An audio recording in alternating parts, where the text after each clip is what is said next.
नमस्कार दोस्तों, जय हिंद, जय भारत। पाली नर्सिंग ऑनलाइन क्लासेस में आपका एक बार फिर से स्वागत है। आज मैं कुछ स्पेशल वीडियो आपके लिए लेके आया हूँ, जिसमें लास्ट तक ज़रूर देखें आप, एंड तक। ये अपने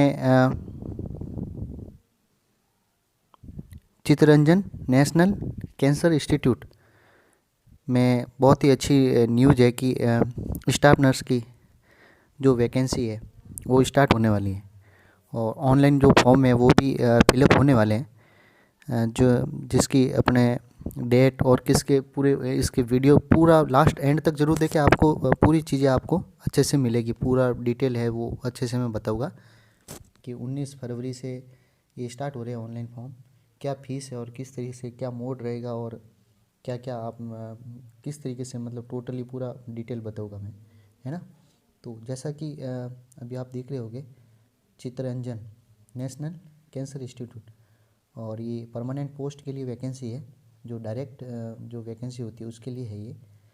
तो इसमें स्पेशलिस्ट ग्रेड फर्स्ट और स्पेशलिस्ट ग्रेड सेकंड, इसको छोड़ के जो स्टाफ नर्स की जो पोस्ट है वो लेवल जो 7 में है वो है ये अपने 106 106 पोस्ट, है ना।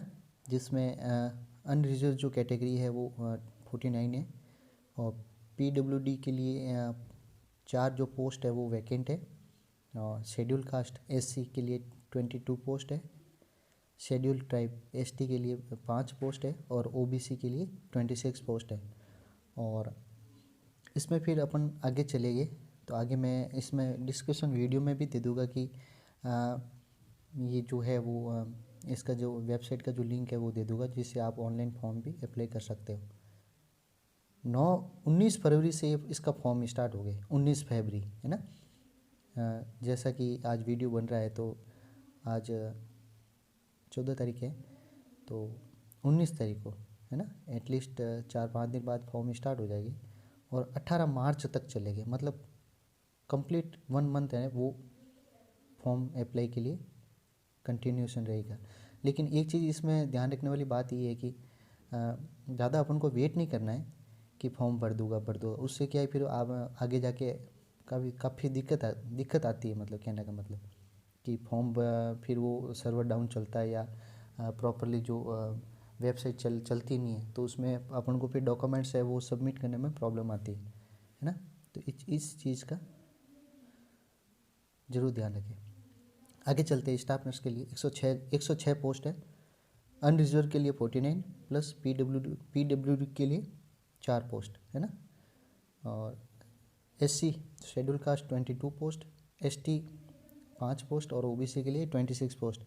अब इसमें देखने वाली बात ये है कि 20 ये क्या कहते हैं अपने, ये जो एज लिमिट है इसमें 35 से ज़्यादा नहीं होना चाहिए, है ना।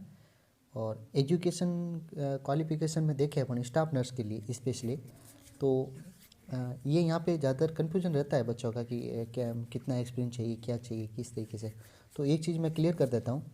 अगर कोई बंदा जीएनएम किया हुआ है ना, जनरल नर्सिंग मिडवाइफरी का अगर डिप्लोमा किया हुआ है, और साथ में अगर ऑन्कोलॉजी नर्सिंग का कोई भी ये अपने ऑन्कोलॉजी नर्सिंग में मतलब ये डिप्लोमा किया हुआ है ना, ये GNM plus diploma in oncology nursing, मतलब कोई डिप्लोमा किया हुआ ऑन्कोलॉजी नर्सिंग में, जैसे इग्नू से है अगर कोई करवा रहा है, या कोई और भी कहीं से किया हुआ है, ऑन्कोलॉजी नर्सिंग का डिप्लोमा किया हुआ है, चाहे फिर वो 3 महीने का हो, 6 महीने का हो, जीएनएम के साथ जीएनएम करने के बाद में अगर कोई डिप्लोमा किया हुआ है तो वो वैलिड है ना। एक तो ये हो गया।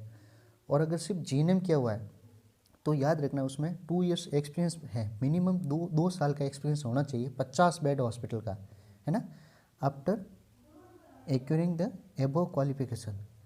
मतलब ये 2 साल का डिप्लोमा के साथ में 50 बेड का एक्सपीरियंस होना चाहिए, है ना।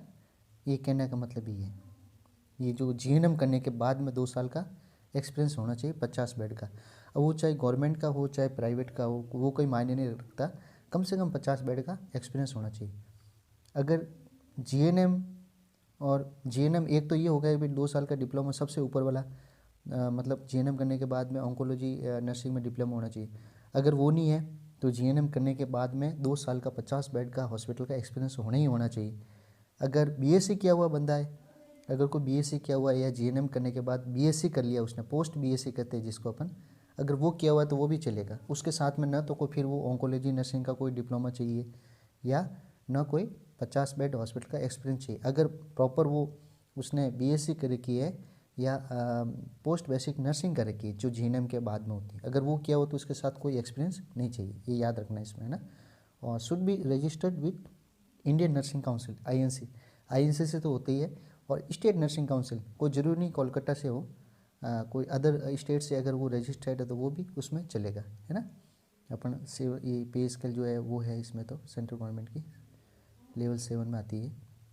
उसके बाद में अपन जनरल इंस्ट्रक्शन में थोड़ा पढ़ लेते हैं कि कंपनसेशन या पे, है ना। तो besides basic pay the post carry usually announce the admissible to central government employees to similar state post in Kolkata. ये तो कोई वो नहीं है, मतलब सिमिलर जो गवर्नमेंट है उसके अकॉर्डिंग जो पे मिलेगा इसका सेंट्रल गवर्नमेंट। एप्लीकेशन फ़ी जो है unreserved and OBC candidates are required to pay non refundable application fee 500 रुपये, 500 रुपये, है ना। 500 रुपीज़ जो है इसकी एप्लीकेशन फ़ीस रहेगी। और जैसा कि इसमें दिया हुआ है कि SC ST PWD और वुमेन कैंडिडेट्स आर एक्सटेम्प्ट, मतलब उनके लिए कोई फीस नहीं है। SC का हो चाहे ST का हो चाहे PWD हो या वुमेन्स कैंडिडेट, यानी वुमेन्स कैंडिडेट्स में फिर वो exempt from payment in application fee. अब वो वुमेन्स कैंडिडेट्स जो है वो सब आ गए, चाहे OBC का हो चाहे जनरल का हो, उसमें वुमेन कैंडिडेट्स में सारे आ गए, है ना। ये उसके लिए फीस एक्सटेम्प्टेड, है ना। अब आगे देखने वाली बात है फॉर्म कब से कब तक, तो 19 फरवरी से लगा के 18 मार्च तक ऑनलाइन फॉर्म इसमें फिल हो गए। नंबर 1 ये है ना। कैटेगरी SC ST, अच्छा इसमें लिखा हुआ है जैसे ये 5वां नंबर जो पॉइंट है कि candidates employed in government department या POC enrolment body to have produce no NOC, जिसको कहते हैं अपन इन सर्विस में अगर कोई कैंडिडेट है कहीं और, तो अगर वो इसमें फॉर्म भरना चाहता है कोलकाता कैंसर चित्तरंजन में, तो उसको NOC भी लगानी पड़ेगी, है ना। ये है category SC ST OBC PWD once entered the time to online registration can not be change under the any circumstance and no benefit other category will be invested.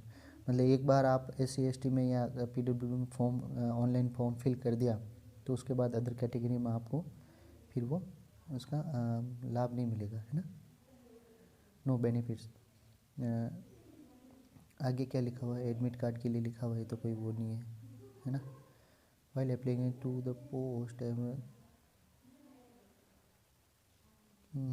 आगे चलते हैं आगे चलते हैं। इंटरमेंट कॉल टू एंटर, इसमें candidate I form to check the, मतलब बीच बीच में आपको चेक करते रहना है ना।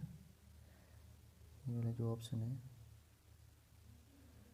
मतलब चेक करते रहना है, ये भी यही लिखा हुआ है। अब चलते हैं अपन